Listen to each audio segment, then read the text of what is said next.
Arestado ang isang high-value individual at dalawang street-level individual sa ikinasang bypass operation ng mga tauhan ng Dasmariñas Component City Police Station, Provincial Drug Enforcement Unit ng Cavite PPO at Philippine Drug Enforcement Agency ng Cavite sa Barangay Burol Main, Dasmariñas City, Cavite nito lamang ika-22 ng Oktubre taong kasalukuyan.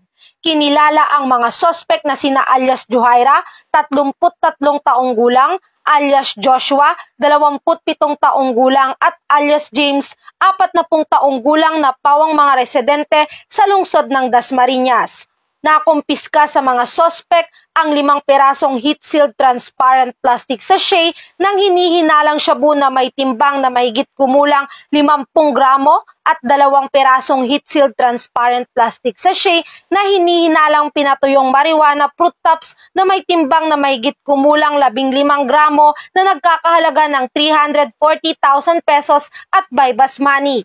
Kasalukuyang nasa kustodiya ng Dasmariñas PNP ang mga sospek habang inihahanda ang kaso para sa kanila. Samantala, ang mga nakuhang ebidensya ay isinumite sa Cavite Provincial Forensic Unit para sa chemical examination. Mula dito sa PRO Calabarzon, ako ang inyong Police News Network Correspondent, Patrolwoman Iselmay T. Urbano, alagad ng batas, taga-taguyod ng balitang pulis.